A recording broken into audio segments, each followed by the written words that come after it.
Bonjour, bonsoir, chers toutes, chers tous. Que la lumière engendre toujours la lumière et éternellement la lumière. Nous avions donc promis, il y a un certain nombre de temps, un certain nombre d'heures, même bien avant cela, un certain nombre de jours, de semaines et de mois. Nous avions donc promis aborder une thématique ou une série de vidéos, un roman fleuve, sur la sorcellerie. Il est vrai que lorsqu'on parle de sorcellerie, de sorcières et de sorciers, la plupart du temps, les gens paniquent parce que il y a tant d'histoires, tant de légendes, tant de mythes, tant de réalités qui nous montrent le côté très obscur de la sorcellerie. Et du coup, beaucoup de réflexions ont abouti sur une certaine évidence normalisée par le fait que la sorcellerie est forcément négative, dans le sens de nuisance spirituelle, de malveillance, de maléfice. Mais ce qui est intéressant, c'est surtout lorsque on veut faire une approche méthodiquement métaphysique de ce qu'est la sorcellerie, il est toujours important de retourner aux sources.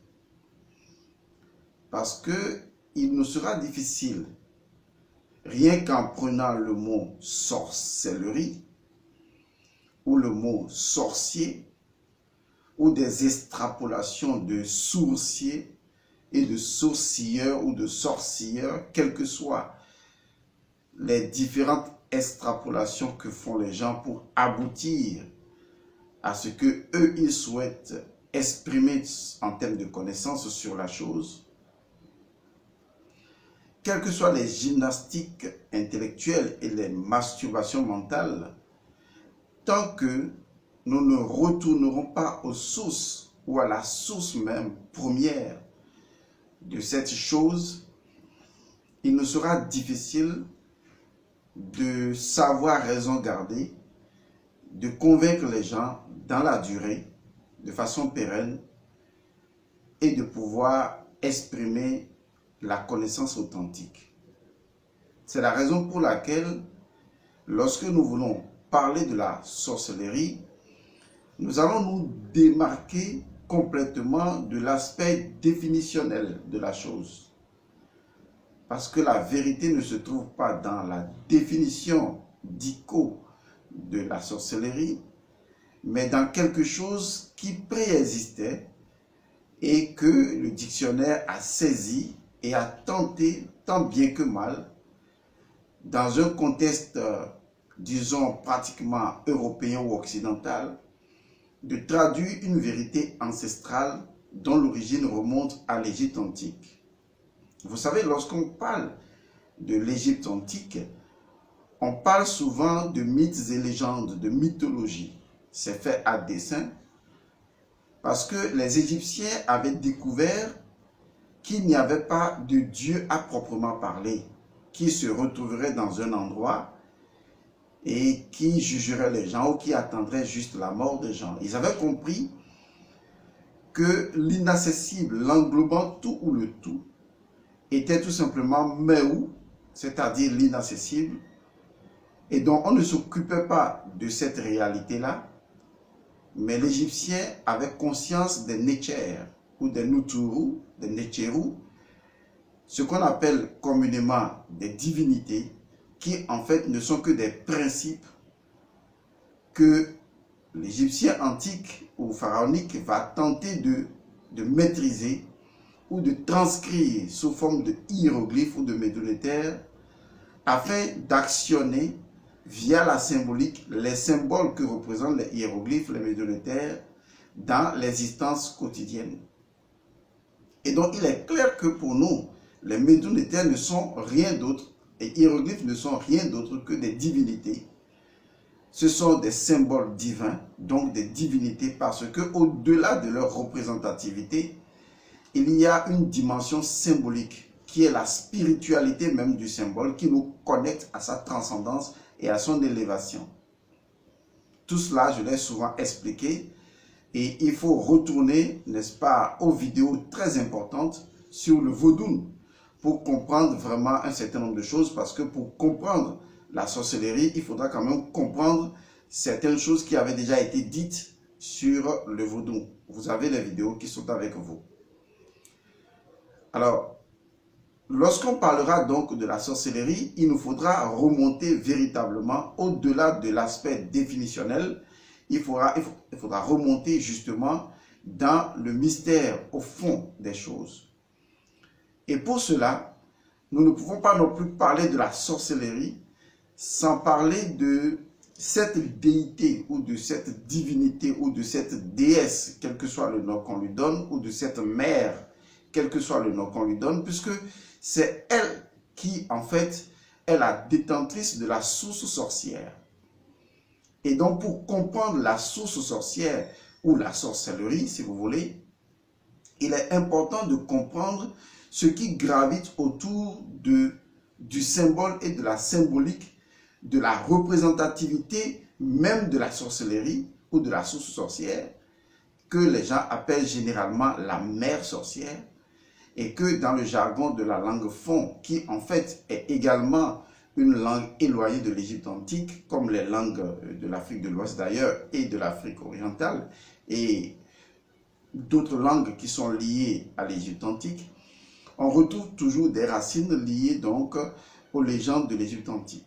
Dans la tradition fon du Bénin, par exemple, on appellera cette déesse, cette déité ou cette reine mère sorcière, cette source, on va le dire comme ça, cette source sorcière, on l'appellera du nom extraordinaire de Minona.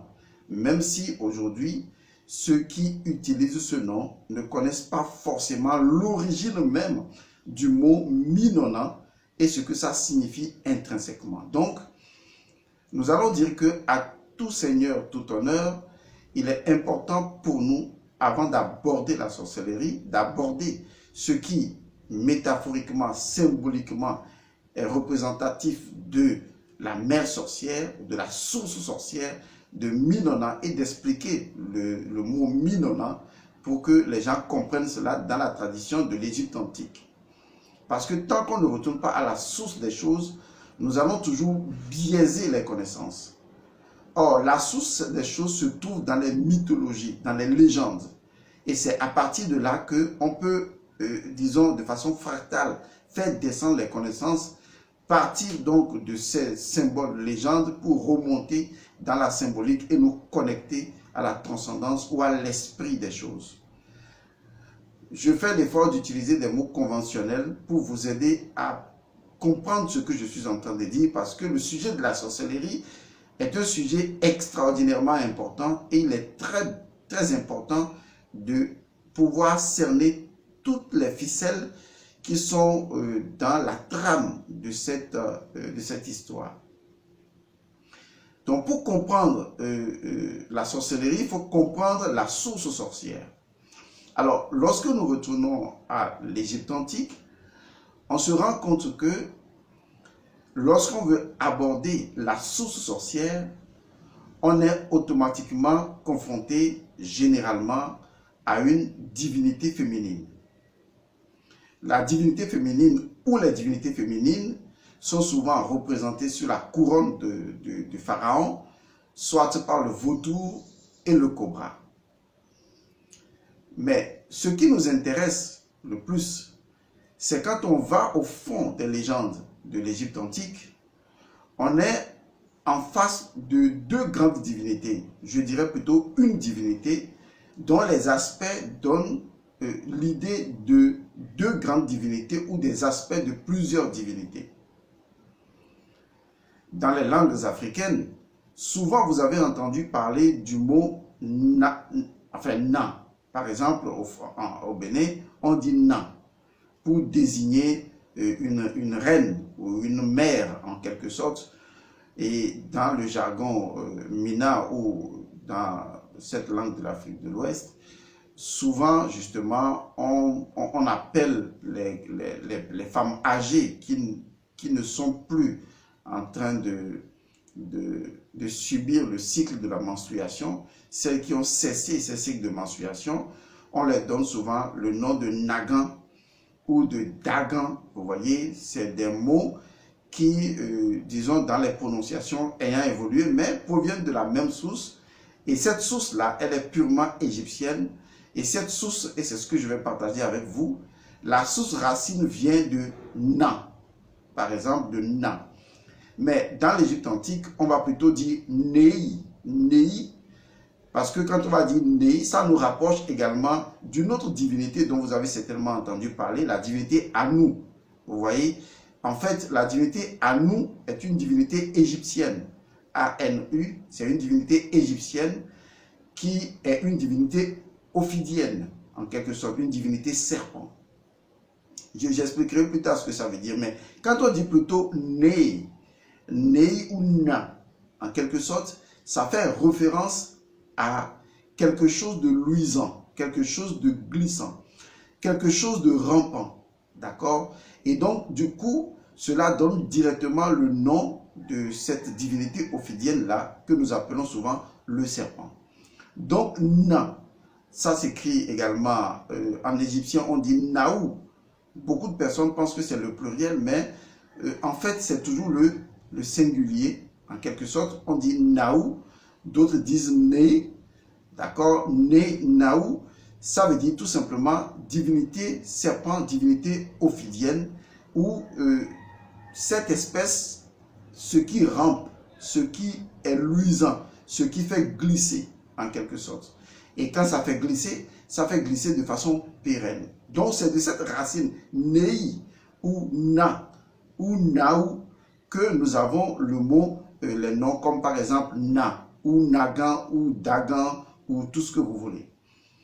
Et donc on comprend que Nei, qui signifie en fait le serpent, parce que c'est le nom d'une divinité serpent, va nous rapprocher beaucoup plus de la source même de cette divinité-là, que l'Égyptien appelle Neheb-Kaou. Neheb-Kaou est beaucoup plus souvent utilisé que le mot Nei. Par exemple, on dit souvent Neheb-Kaou.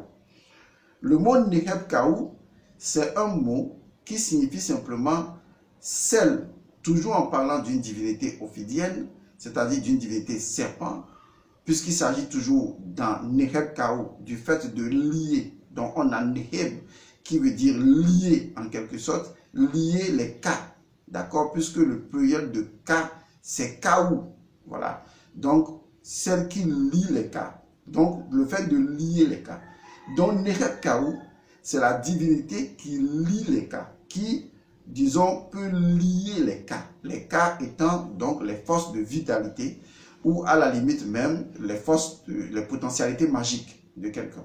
Puisqu'on peut désigner cela par la Eka ou par le Kaou. Mais la Eka, c'est la puissance magique, mais les Ka, c'est les Kaou, c'est également non seulement l'énergie de puissance enfin éthérique, mais en même temps, ce qu'on appelle le potentiel magique, en fait.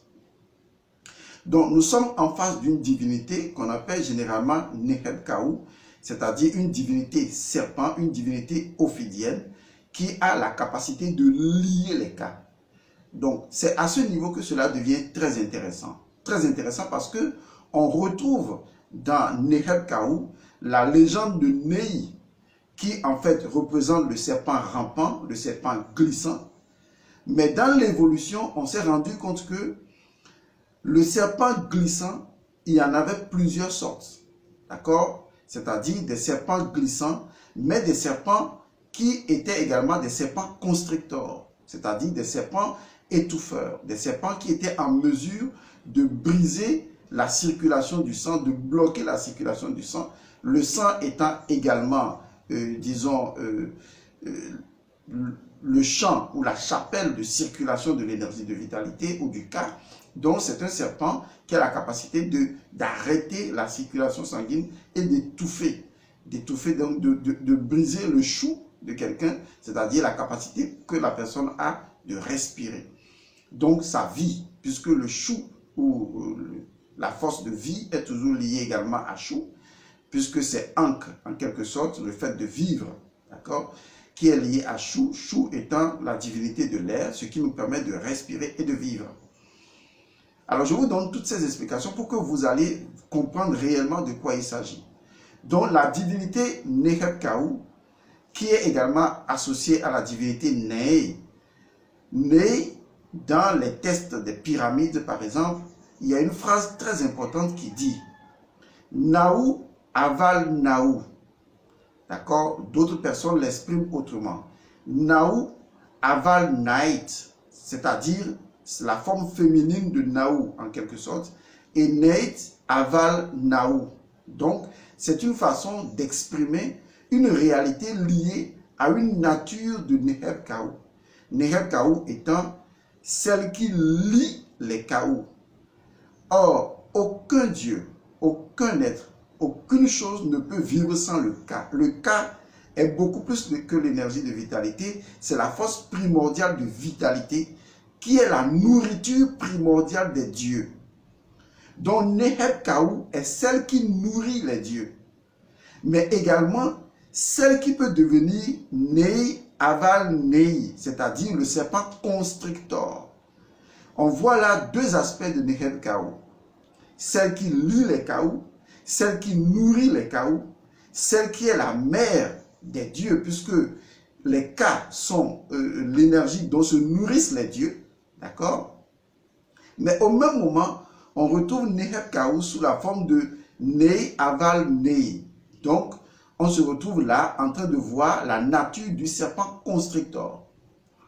Déjà dans ce que nous allons expliquer qui concerne le symbolisme même du serpent constrictor, c'est que le serpent constrictor a deux natures. La première nature du serpent constrictor, c'est l'aspect négatif de Neheb-Kaou. Cet aspect négatif de Neheb-Kaou, c'est la nature violente du serpent constrictor qui consiste donc à étouffer et à bloquer la circulation du sang. Donc bloquer aussi bien l'élément liquide que l'élément aérien. Et donc étouffer la force de vitalité de la personne, détruire la personne. En ce moment, on se retrouve devant Nei qui aval Nei, c'est-à-dire le serpent constrictor. Lorsque vous retournez maintenant dans nos langues, puisque le mot mi dans la langue égyptienne c'est également im, c'est-à-dire pour exprimer la nature de quelque chose qui est dans quelque chose, on retrouvera même la croix imi qui exprime dans cette appellation-là. On se retrouve dans le jargon, si on retourne par exemple chez les fonds, on se retrouve dans le mot minona. En fait, le mot minona, c'est un nom d'origine égyptienne qui signifie simplement na, mina. Vous voyez, na, mina. C'est-à-dire, on pourrait le traduire littéralement par na qui avale na. Comme je le disais tantôt, nei qui avale nei, qui exprime la nature violente même du serpent constrictor, tel que je l'expliquais tantôt, qui signifie clairement que le serpent étouffe et le serpent empêche la circulation du sang, le sang étant la vie qui circule en nous. Et donc, Neheb-Kaou, dans sa dimension négative, qui bloque la circulation du sang, qui bloque la circulation de la vitalité, qui empêche la nourriture des dieux, donc notre nourriture à nous, de circuler normalement, cet aspect violent du serpent constrictor est généralement désigné sous l'aspect de minona dans les langues africaines du dahomey. Seulement que pour éviter toute confusion, de la même manière, minona peut signifier la deuxième partie ou le deuxième aspect de ce serpent constrictor qui en fait est un aspect plutôt négatif et plutôt positif. Dans la mesure où, vous savez, Neheb-Kaou est celle qui nourrit les dieux. Je l'ai dit tantôt, L'aspect de Neheb Kaou est Nei, c'est-à-dire celle qui fait glisser la barque de Ré. Puisque vous savez, Ré voyage donc dans sa barque. Ré voyage dans sa barque sur l'océan. L'océan est le symbole du serpent.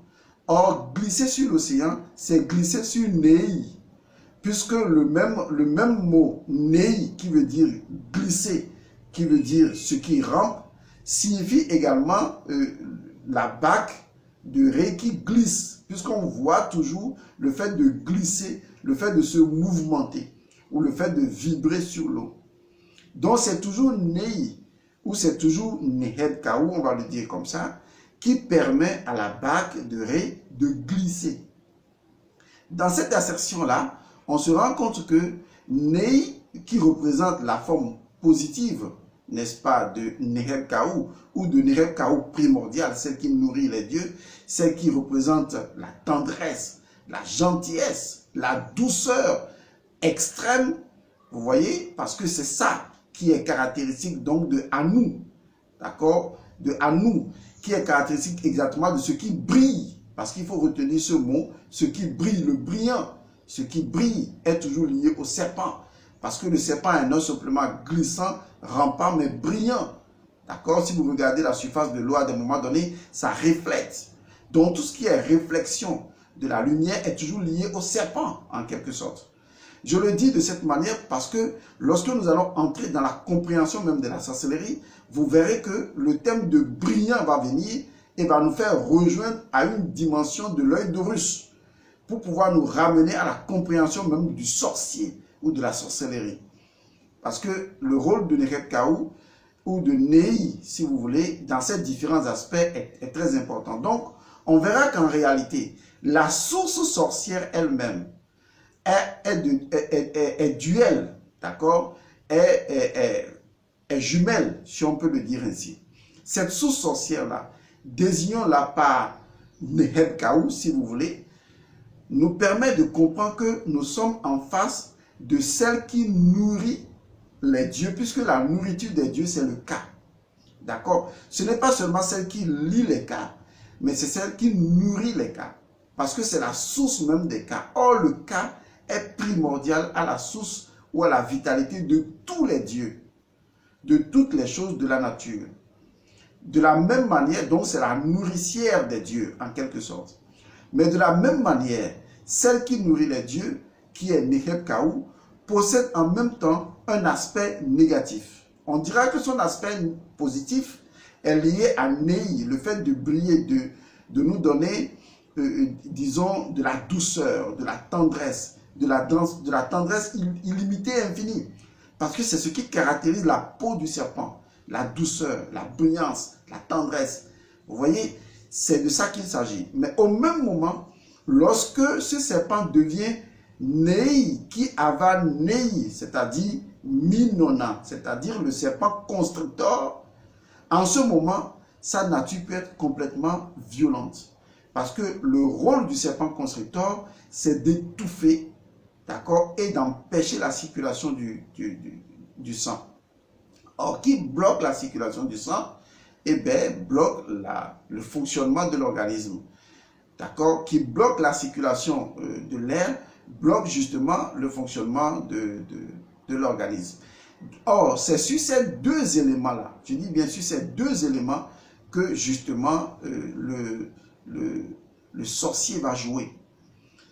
D'accord? Le sorcier va jouer essentiellement sur ces éléments-là, la capacité que le sorcier aura d'agir directement sur le cas, c'est-à-dire la force de vitalité de l'individu. Parce que son initiation lui a été conférée par la source qui est en fait, disons, je vais le dire de façon plus authentique, qui est en fait Neheb Kaou, la divinité ophidienne, celle qui nourrit du cas tous les dieux, celle qui lit les cas de manière générale. Maintenant, cette divinité ophidienne-là, qui est Neheb Kaou, a un aspect négatif qui est donc Nei aval Nei. C'est Nei simplement, c'est bien, c'est glissant, c'est brillant, ça nous conduira vers Anou, vers tout ce qui est de l'or, vous voyez. C'est d'ailleurs pourquoi le serpent a toujours été associé à l'or, quelque chose de ce genre-là. Parce que ça brille. ça reflète la lumière. Donc le serpent reflète la lumière. Il faut le comprendre comme ça. Et donc de la même manière, lorsque ce serpent-là, ou ce nez, ce glissant, qui aide la bague de Ré à glisser normalement, puis ça veut dire glisser également, donc c'est lié à la bague de Ré, qui conduirait, lorsque ce serpent-là va devenir un serpent qui avale, pas avaler, mais qui se contracte, on appelle le serpent constrictor, c'est en ce moment qu'on dit nei, avale, nei. D'accord? En ce moment, ce serpent étouffe. C'est encore associé à la grande destruction. Ok? Donc, il va étouffer le cas. Il va étouffer le sang. Et en ce moment, l'individu va inévitablement mourir. Donc, nous sommes ici dans la dimension de la manipulation du cas ou des chaos, c'est-à-dire du potentiel magique de tout individu ou du potentiel énergétique de tout individu. Et ça, il faut donc le comprendre. C'est ce que j'expliquais tantôt en disant que lorsqu'on vous parle de la sorcellerie, de façon générale, ça ne veut rien dire. Parce que on va juste lire un dictionnaire, on définit le mot. Bon, le mot est défini par rapport à quelle histoire, par rapport à quelle compréhension originelle, par rapport à quelle légende, par rapport à quelle mythologie. Vous voyez, c'est de ça qu'il s'agit. Donc, tous les nains sont en fait des reines serpents. L'avantage que le Neheb-Kaou ou la divinité source ophidienne qu'on appelle Minona a sur les autres serpents, c'est qu'elle possède plus de capacités. Et les Égyptiens étaient très intelligents. S'ils ont pris l'exemple du serpent constrictor, c'est parce qu'ils ont remarqué justement que le serpent constrictor a 2 poumons qui fonctionnent terriblement bien. Alors que les serpents habituels ont un poumon qui est altéré et que le second poumon travaille, fonctionne normalement. Donc souvent la plupart des serpents soit sont négatifs, soit positifs, on les a, mais la source ophidienne qui est donc Neheb-Kaou ou Nei dans sa fonction de Neheb-Kaou est en fait le serpent constricteur, c'est-à-dire possède plus de capacités que les autres serpents. C'est la mère serpent, la mère ophidienne. D'accord? Donc quand on retourne dans cette légende-là, on comprend que nous sommes en face non pas seulement d'une divinité, mais d'un principe universel, dont le fonctionnement est lié, au fonctionnement de la douceur, de la tendresse, de ce qui glisse, de ce qui brille à l'échelle infinie de la royauté. Mais dans le même cas, eh bien, c'est un même principe qui est en mesure de tordre, vous voyez, de tordre, comme si il essayait de rendre justice, de rendre coup pour coup. Vous voyez, de rendre coup pour coup, on l'appelle le serpent constrictor, parce que le serpent constrictor, dans sa fonction, c'est de rendre coup pour coup. Quand vous résistez, il presse. Il presse, c'est de rendre coup pour coup jusqu'à étouffer, jusqu'à l'étouffement. Il faut comprendre au-delà de ces événements matériels, le principe que les Égyptiens ont tenté d'expliquer dans cette histoire qui va devenir donc la sorcellerie. Donc comprenez que à la source, la sorcellerie n'est ni positive ni négative, mais possède également les potentialités des deux. C'est une force jumelle qui a la caractéristique des 2 poumons, c'est-à-dire la caractéristique des 2 voies, et qui peut être utilisée selon le sens que nous voulons. Donc, une mère sorcière peut être agréable, peut être douce, peut faire preuve de plaisir, de douceur, mais également, elle peut faire preuve de grande destruction lorsqu'il s'agit de jouer, dans ce cas, le rôle du serpent constrictor. En ce moment, Nei, avale Nei, et donc étouffe et brise l'individu. Alors que dans le sens de Neheb-Kaou, c'est-à-dire celle qui lie les Kaou, ou celle qui nourrit les Kaou, il faut les comprendre dans les 2 sens, eh bien, il s'agit de celle qui fournit aux dieux leur nourriture, parce que les dieux doivent manger, et les dieux mangent des cas. Les cas, ce n'est pas l'énergie personnelle, c'est l'énergie universelle d'abord de vie. Toute nourriture possède du cas, et c'est le cas que comment on appelle les dieux consomment. Les dieux ne consomment que le cas, l'énergie ou la force de vitalité. Même les défunts à qui on fait à manger, ils ne viennent pas manger la nourriture en elle-même. Ils viennent consommer le cas qui est dans la nourriture.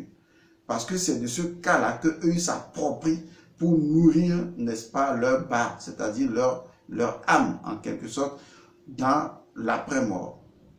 Donc, je vous fais donc cette première partie de notre entretien sur la sorcellerie, parce que si on ne retourne pas au fondement dans la légende égyptienne de ce que c'est, eh bien, on va faire des discours, on va tenir des propos qui, en fait, ne reflètent pas une source primordiale de connaissance. Parce que quand on rentre dans le débat de sorcier est bon, sorcier est mauvais et tout, on ne comprend même pas ce que l'on dit. Les gens parlent tout le temps, mais ils ne savent pas de quoi ils parlent. Encore que je n'ai fait qu'effleurer la situation parce que je ne suis pas encore rentré dans l'explication au-delà de la légende de Nekheb-Kaou. Je ne suis pas entré dans le fonctionnement du principe lui-même, puisque j'ai dit tantôt que toute divinité égyptienne est avant tout un principe universel. Donc il faut expliquer le comportement même du principe et savoir que la sorcellerie, voilà à quoi cela fait référence. De toute façon, dans la deuxième partie, nous verrons la relation donc entre Nekheb-Kaou ou Nei et l'œil d'Horus. Certainement, cela permettra de parler un langage plus conventionnel qui vous aidera à mieux cerner le fondement même de la sorcellerie. Je remercie donc tous ceux qui ont suivi. Honneur donc à Nekheb-Kaou, honneur donc à la mère sorcière, honneur donc à Minona. Maintenant, vous comprenez ce que ça veut dire en réalité.